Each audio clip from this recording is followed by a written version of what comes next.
Trump pardons former Tennessee House Speaker convicted of federal public corruption charges.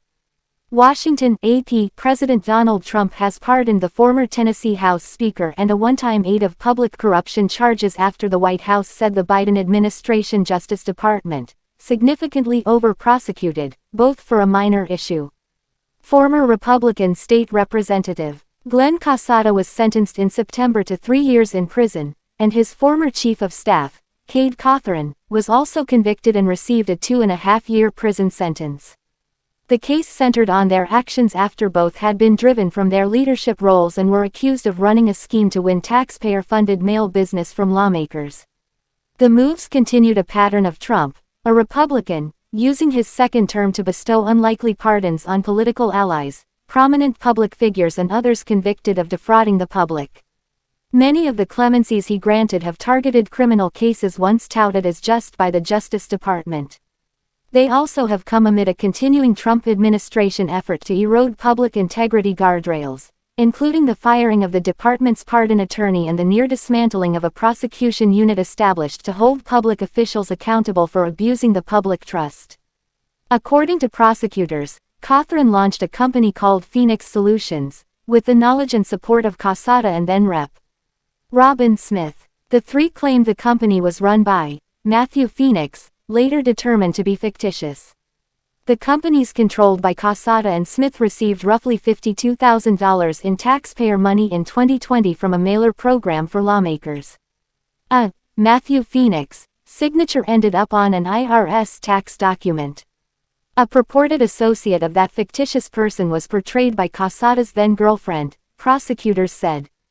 That all followed Casada having resigned as Speaker in 2019 after a no-confidence vote by fellow Republicans due to swirling scandals, including revelations that he exchanged sexually explicit text messages about women with Cothran years ago. Cothran also left his post over those texts and racist texts, coupled with an admission that he used cocaine inside a legislative office building during a previous job. A White House official said Thursday night that Trump approved the pardons for Casada and Cothran because the Department of Justice under Trump's Democratic predecessor, Joe Biden, significantly over-prosecuted these individuals for a minor issue.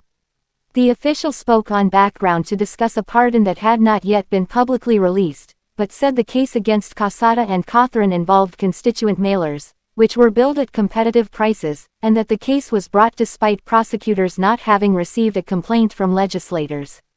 The scheme also resulted in a net profit loss of less than $5,000, said the official, who noted that the case featured an armed raid, perp walk and the potential for lengthy prison terms, things often more appropriate for federal cases involving frauds worth multiple millions of dollars.